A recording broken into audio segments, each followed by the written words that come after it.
her name is Emily, and she's only 13. She was hit by a car while walking home from her tutoring class. Now Emily lies motionless in the ICU, surrounded by a ventilator, IV lines, and the cold beeping of a heart monitor. I can't remember the last time I slept. My eyes burn, my body aches, but I won't leave, not while my daughter is still fighting to survive. When my phone buzzed, I jumped. The screen flashed a name I didn't want to see. Mom. I answered. Her voice was cold, as if nothing had happened. Tomorrow is Abby's 30th birthday party. Don't forget to come early to help with the cake, tables, and decorating the living room. I froze. Mom, I can't. Emily, she still hasn't woken up. The doctors can't say anything for sure yet. There was a pause, then her voice sharpened like a knife. If you don't come, don't blame me for cutting you off. Don't expect another dime from me. And that college fund for Emily, I'll pull it. I jumped up from the chair, hands trembling. Mom, you're threatening me while your granddaughter is fighting for her life? Stop playing the victim, Chloe. I've pulled you out of messes you made more than once. It's time you showed some gratitude. I didn't answer. I just stared at Emily. Her bruised, fragile face, the breathing tube protruding from her mouth, each breath a battle. I hung up, deleted her number. I knew I had just started a new kind of war. Not with illness, but with the woman who gave birth to me. And I knew this. I would not leave my daughter. Not for a party, not for a threat, not for anyone. Emily needed me, and for the first time in my life, I chose myself and my daughter, not the expectations and control of my mother. I grew up in the suburbs of Eugene, Oregon, in a house so perfectly tidy it felt suffocating. My mother, Diane, believed image was everything. She used to be a music teacher before she opened a private piano studio for children. To neighbors and students, she was the ideal woman. Graceful, composed, gentle. But behind closed doors, she became someone else entirely. Cold, controlling, and emotionally brutal. And me, I was the wrong kind of daughter. My younger sister Abby, 3 years my junior, was Mom's golden child. Born with natural musical talent, she could play any piece after glancing at it once. Slim frame, golden hair like something out of a shampoo ad. And me? I was clumsy, forgot lyrics in choir performances, and preferred burying my nose in books instead of standing in a spotlight. Since I was little, every compliment went to Abby. Why can't you stay in shape like your sister? With the way you talk, who's ever going to love you? Abby got another solo, and you, nothing special again. Each comment didn't just hurt, it carved invisible scars in me. And the worst part? I believed them. Only my dad, Richard, ever tried to lift me up. He was an electrical engineer, often away on long projects. Whenever he came home, he'd secretly bring me old books from the local shop, or art supplies, or sometimes just a folded scrap of paper that read, "You're better than you think." But Dad was too quiet, too gentle against my mom's storms. His words were like a breeze, never strong enough to hold back the hurricane she brought. I started journaling at 13, secretly, daily. It became the only place I could truly be myself without judgment. And when I turned 15, I discovered photography. It was a birthday gift from Dad, a used Canon film camera, wrapped in a cloth bag he stitched himself. I began capturing everything Mom said was pointless.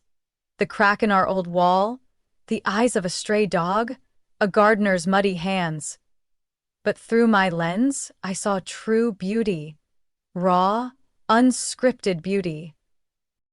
I submitted some of my work to a statewide art contest during senior year. I won. Mom didn't attend the exhibit. A bunch of garbage photos. What's there to be proud of? She said when I brought the certificate home. I didn't cry. I was used to being invisible. After graduation, I chose a community college with a partial scholarship to study multimedia communications. Mom was furious. Your sister got into a teaching program, and you want to chase a dead-end hobby? I didn't respond.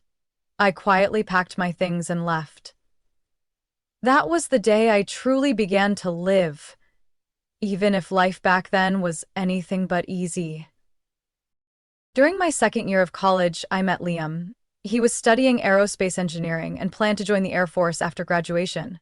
Unlike anyone I'd ever met, Liam didn't judge. He listened when I talked about my childhood, my photographs, and my tiny dreams. Liam never promised to change the world. He simply said, "You don't need to be perfect, you just need to be you." Loved him from that day on. I was 22 when I got pregnant with Emily. I called my mother to tell her the news. She paused for a few seconds, then said just one thing. I figured as much. People who don't plan only bring misery on themselves. Still, Liam and I decided to get married. A small church wedding with fewer than 30 guests. My mother came, but said little besides criticizing my dress, calling it something that looked rented. Emily was born on a spring morning, bathed in golden sunlight. The moment I saw her face for the first time, all the wounds my mother ever caused faded from my mind. All I knew was this: this child deserved unconditional love. But I never imagined that same child, at 13, would become the heart of another battle. A battle that would force me to rise up once more, to push back against the twisted idea of love I had tolerated for too long. I lost Liam on an October afternoon, just as the last leaf fell from the ginkgo tree outside our porch. He died in a flight training accident, not on the battlefield, not in combat, but just as cruelly as any sudden death. Emily was 6, just learning to read fluently. She had only just said, "I love you, Mom," and now had to learn a new word: deceased. When the Air Force officer handed me the folded flag, I still thought it was just a drill. My mind went blank. My body felt torn between grief and duty. I wanted to scream, but didn't. Because Emily was watching me, her eyes wide, not fully understanding, but sensing that her world had just cracked open. We held the funeral at Arlington. My mother, Diane, arrived wearing black with a white bow and didn't shed a single tear. After the service, she didn't ask if I needed anything. She only said, "Chloe, you can't live like this forever. Move back in. Emily needs a proper family." I knew exactly what that meant. Going back to her house would mean going back to control, criticism, and endless comparisons. I said no. I needed to hold on to the little space Liam and I had built together. I used Liam's life insurance to pay off our debts, then rented a small apartment in South Portland, close to Emily's school and near a park where she used to play on the slide with her dad. I took a job as an administrative assistant at a nearby elementary school. A steady job, fixed hours, enough to pick Emily up and have dinner together every evening. But no matter how hard I tried, I always felt seen through a distorted lens. My mother began visiting unannounced, sometimes bringing baked goods, sometimes just to check in, never without a comment. "Why is your place always such a mess? Emily's looking thin, don't you know how to cook? Is that high school even any good? I think you should transfer her." Then came the worst part. She started buying Emily off. At first, it was expensive toys, then a phone, a tablet, gift cards, and every time, Emily would glance at me with that conflicted look, unsure whether to be happy or feel guilty. I tried explaining that love couldn't be bought, that we didn't need to live like other people to feel whole, but how could a child grasp such layered emotions? Once, after a visit to her grandma's, Emily asked me, "Mom, if Dad were still alive, would we have a big house and go to private school like Abby?" I froze. That question didn't come from nowhere. I realized my mother wasn't just giving gifts, she was planting comparisons.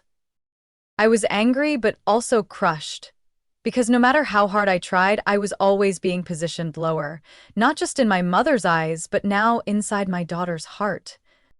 Every visit started feeling like a performance. She'd come over, bring presents, talk about her trips with Abby's family, who was now a successful attorney in Seattle. I'd make tea, force a smile, pretend to be grateful. But each time, something inside me twisted a little tighter. Sometimes I wondered, am I just being stubborn? If I listened to my mother moved back in, maybe Emily would have more. A college fund, dance and piano lessons, a bigger home. But then I remembered Liam's last words before his final flight. Chloe, no matter what happens, you teach Emily to live by her values, not for anyone else, and not to please anyone. So I reminded myself again, no one has the right to define my daughter's worth except her. I tried reconnecting with Emily through the little things, cooking together, painting, watching old movies, but I could feel something slipping through my fingers. Some nights she'd spend hours glued to her tablet watching polished clips of family goals, and I was terrified she was starting to believe her mom wasn't good enough. Then the accident happened. It was just a few weeks ago from when I'm writing this. Emily was walking home from her STEM class, crossing an intersection with a blinking yellow light, when an SUV sped through and hit her. The call came from an unknown number. The voice on the other end said, "Are you Emily Carter's mother? Your daughter is being transported to the ER. Her condition is critical." I dropped the phone on the table. I don't remember how I got to the car. All I know is, by the time I arrived, Emily was already in surgery, her body covered in injuries, and the doctor said, "We'll do everything we can, but the first 48 hours are critical." And in those 48 hours, my mother called only once, to ask if I'd brought the birthday cake for Abby's 30th. I don't clearly remember how I got to the hospital. All I know is that after the call from the EMT, I grabbed my wallet, jammed the keys into the ignition, and sped off in a panic. When I reached the emergency room at St. Vincent Medical Center, the receptionist asked me just one question. "Are you Emily Carter's mother?" I nodded. And from that moment on, time seemed to freeze. Emily had multiple injuries: a fractured pelvis, damage to her cervical spine, internal bleeding, but the most serious, traumatic brain injury. They were performing emergency surgery to relieve intracranial pressure. The doctor explained a flurry of medical terms I couldn't begin to process, but I remember one thing clearly. "We'll place her in a medically induced coma to protect her brain." It felt like someone had yanked the air from my lungs. When they brought me to the waiting room outside the ICU, I sat in silence on a cold plastic chair. Outside, the sky shifted from gray to black.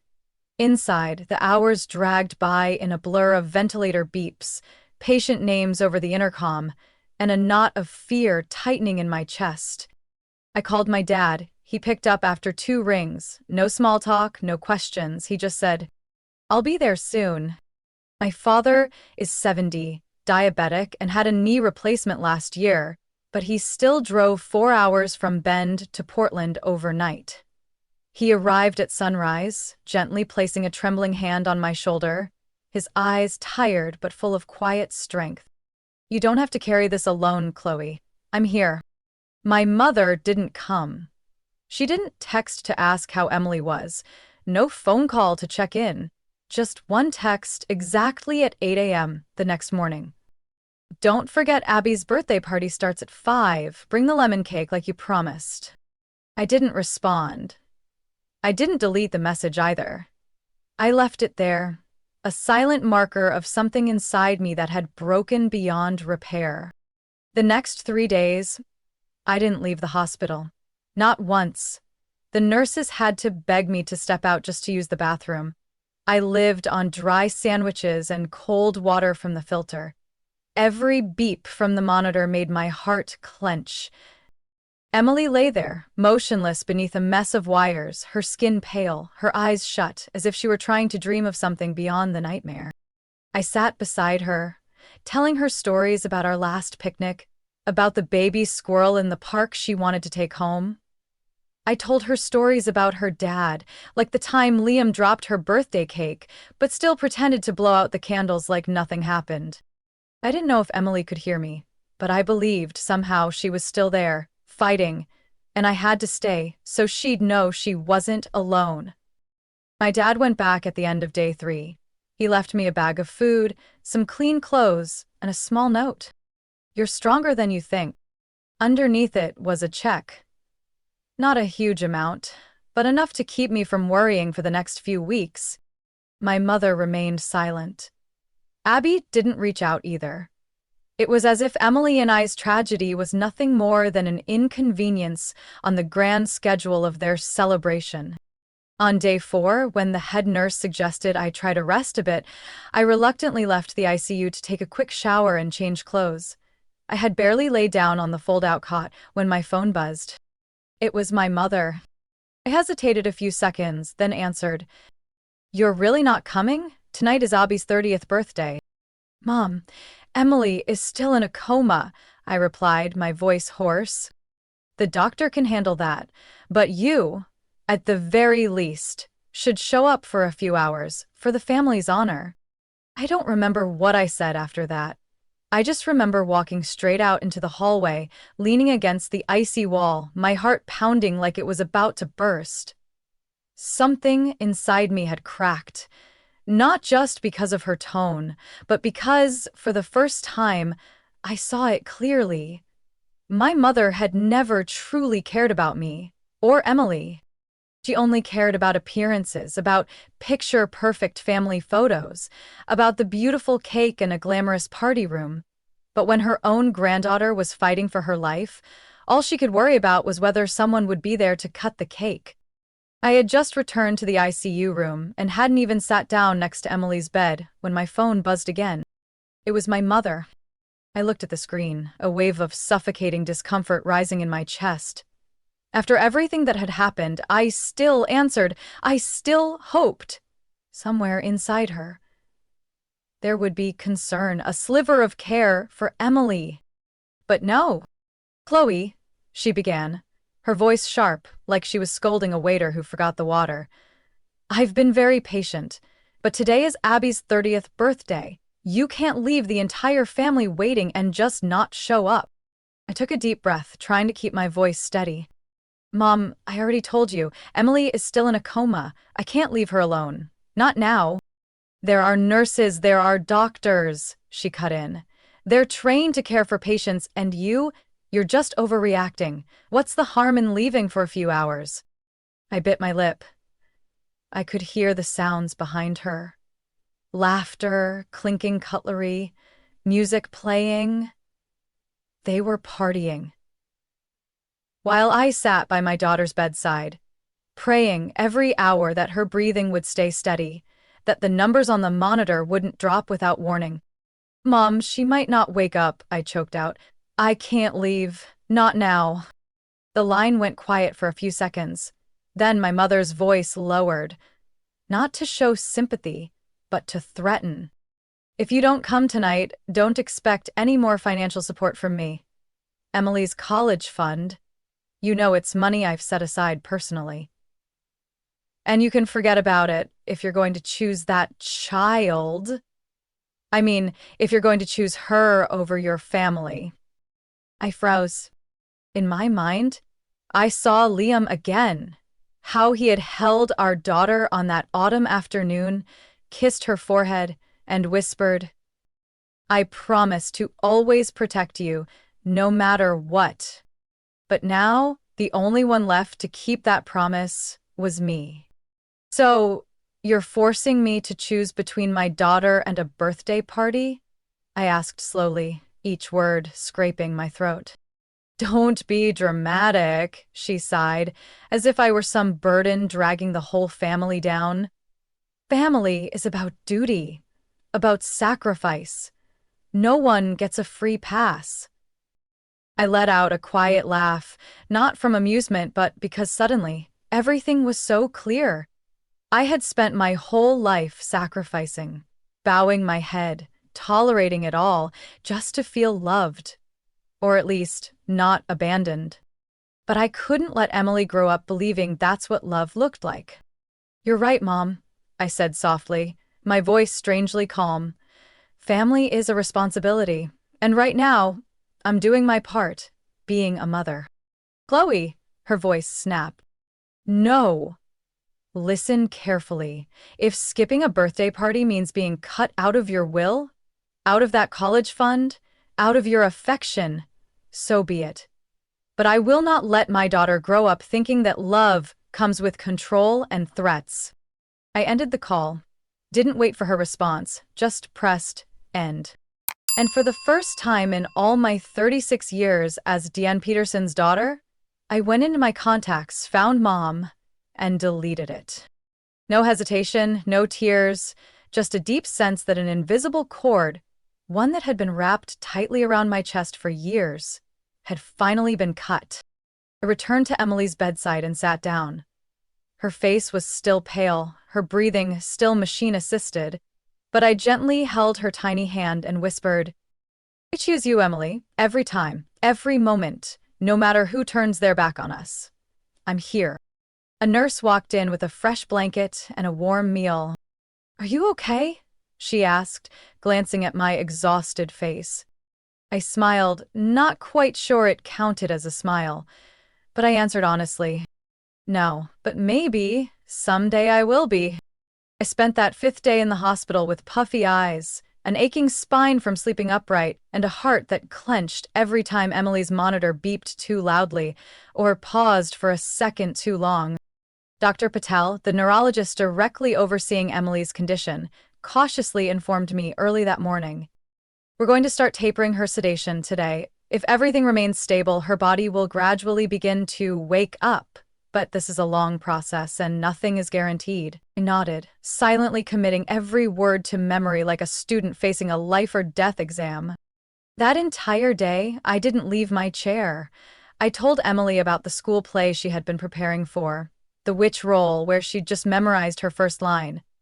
I told her about the cheese-filled waffles she loved on Sunday mornings. I read aloud the old letters from Liam I had saved, as if somehow his voice might carry her through.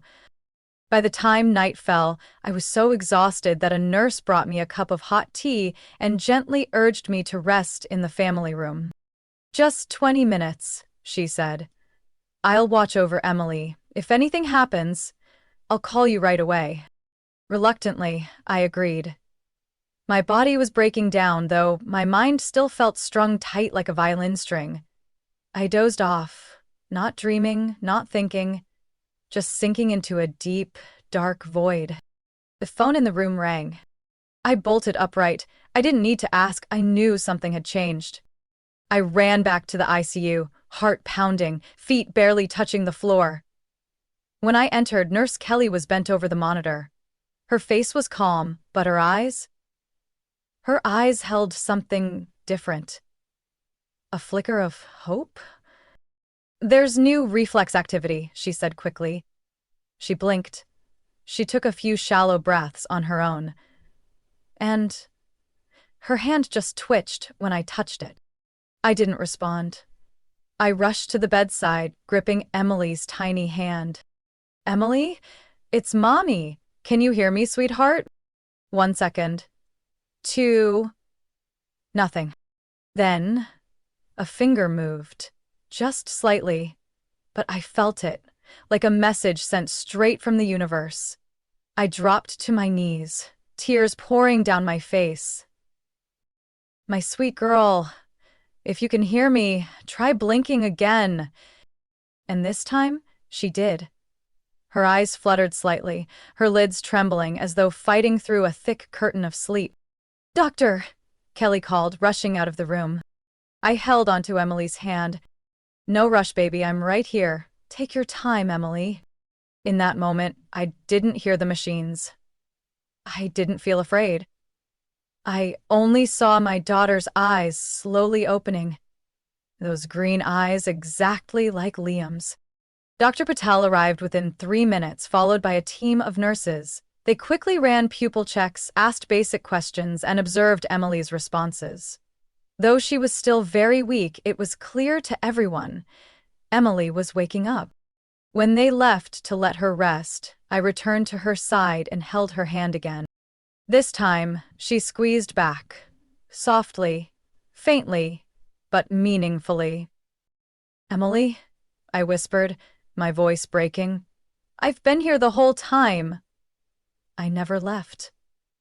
I never will. She opened her eyes a little wider, then slowly moved her lips. I leaned in close, placing my ear gently near her mouth. And I heard it, soft as a breeze, but powerful enough to shatter me. Mom was right. To stay. I broke down sobbing, not from fear, not from pain, but from sheer, overwhelming relief. I knew there would be challenges ahead: physical therapy, unexpected headaches, memory tests following brain trauma. But in that moment, I knew I had made the right choice.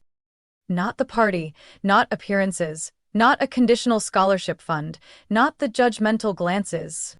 I chose my daughter. I chose unconditional love. And she, amidst the breathing tubes and injuries, chose to come back to me.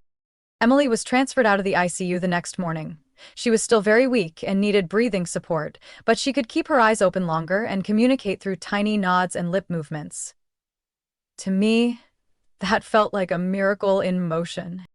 We had just finished a quiet afternoon when the hospital room door swung open. My mother and Abby both entered like they were attending a polite visit, holding gift bags and wearing flawless expressions. My mother wore a cream blazer, bold red lipstick, her hair perfectly in place.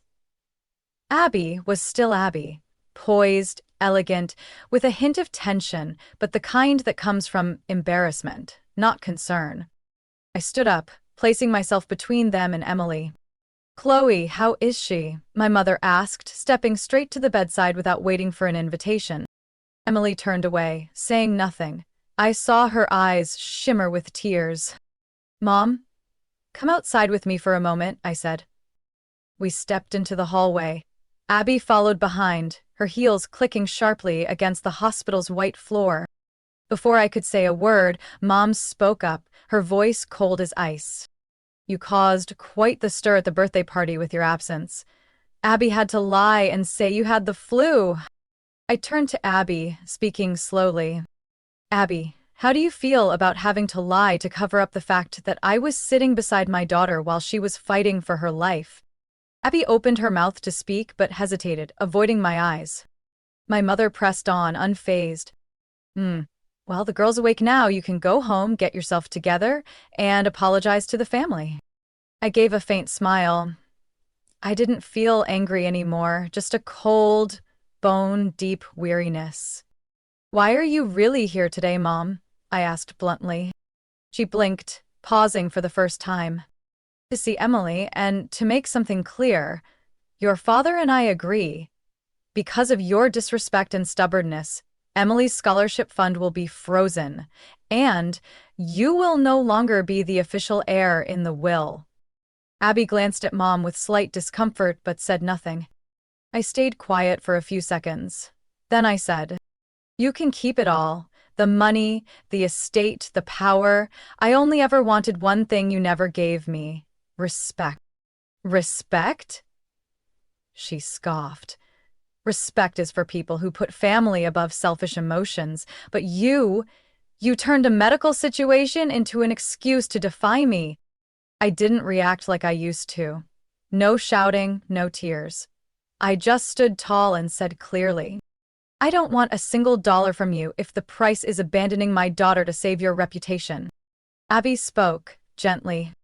"Chloe, it's not like we hate Emily, it's just everyone expected you to be a little more mature." I turned to my sister, the one the family had always treated like a precious gem. Maturity isn't staying silent to gain acceptance. Maturity is saying no to what's wrong, even if it costs you that acceptance. My mother straightened, eyes cold as steel. "From this moment on, everything between you and this family is over. I don't want to speak of it again." I nodded. "Neither do I." I turned and walked back into Emily's room, but before closing the door, I looked back and said, "If you truly came here for Emily, you're welcome to come in. But if you're here to pressure a child who just came back from the brink of death, then please leave." Mom didn't step in. Abby looked at me for a moment, then lowered her head and followed her out. I sat back down beside Emily, she looked at me and asked, her voice hoarse, "Mom, are they mad at you?" I brushed her hair and smiled softly. "It's okay. I chose to be here with you, and I don't regret it." She nodded slightly, closed her eyes, and whispered, "I'll always choose you two." That moment, I knew this for certain. I had lost the money, the inheritance, the extended family. But I had held on to the most precious thing, true love, and my first real freedom to be a mother on my own terms. Summer passed like a thick novel, filled with pages of exhaustion but soaked in hope. Emily recovered slowly but steadily. 3 weeks after leaving the ICU, she could sit up, eat small meals, and smile at me for the first time since the accident. That smile, fragile yet radiant, was the first light after so many dark days. We moved to the hospital's rehabilitation wing in July. Every day, Emily had 2 physical therapy sessions and 1 memory training session. Some days she was so worn out she'd collapse into my shoulder, crying, "Mom, I don't want to do this anymore. My legs hurt too much." I'd hold her close and whisper in her ear with all the patience I could summon, "You don't have to be fast. You just have to keep going, and I'll be here every step of the way." After 2 months, Emily was able to walk short distances with crutches. Her memory gradually became clearer, and most importantly, she was no longer afraid of sleep. The nightmares of the accident, the flashes of wheels, sirens, ambulance lights, all began to fade. I returned to part-time work at the elementary school and reopened a personal photography page, something I had set aside after Liam passed away. I started taking portraits, birthday shoots, and even small graduation sessions at the park. At first, my clients were just coworkers and friends, but gradually word spread. A single mother who once asked me to photograph her son left a review online. "Chloe doesn't just take pictures, she captures emotion, tiny things that warm the heart." I cried when I read it, not because I was moved, but because for the first time in years I felt valuable without needing my mother's approval. On the day Emily returned to middle school, I tied her hair into a ponytail, laced up her sneakers, then paused. She smiled at me. "Mom, I'm not a patient anymore." "To me, you're a warrior," I said, and kissed her forehead. She started part-time classes under a personalized program created by the school and her therapists. Her friends welcomed her back with a handmade sign, "Welcome back, Iam," and a small cake brought by a boy named Noah. That night, as we lay next to each other in our small apartment, Emily turned to me and asked, "Mom, will I still get a birthday this year?" I feigned surprise. "Why wouldn't you? I already have something planned." And I had. No big party, no restaurant, no extravagance, just the backyard of our sweet neighbor Linda, who brought me food during those early hospital weeks. A few of Emily's teachers came. Jake, her best friend, brought his little dog, and Greg, my colleague, volunteered his speakers and string lights. I baked the cake myself, her favorite lemon butter cake since she was little. No imported flowers, no lace tablecloths, but there were real smiles and sparkling eyes as Emily stepped into the backyard to everyone singing her happy birthday. "How did you know I'd want something like this?" she asked, eyes glistening. I hugged her. "Because I don't follow others anymore. I follow my heart. And my heart knew you needed something real, not perfect." Later that evening, as I washed dishes in the kitchen, my dad called. "Chloe, today's Emily's birthday, right?" I nodded, though he couldn't see me. "Your mom didn't dare call, but she asked me to pass along a message. She hopes you'll reconsider. About everything." I stayed silent. "Chloe, I know it's not easy, but you still have a family." "No, Dad," I replied, my voice soft as a breeze. "I have Emily. I have the people who stood by me when everything fell apart. They are my family, and I don't need anyone's permission to be the kind of mother I choose to be." I hung up and looked out the window. Emily was laughing with Jake, her joy ringing out in the quiet night. It wasn't the laughter of a child burdened by control. It was the sound of a soul returning to life. And I knew, at last, I was living as my true self.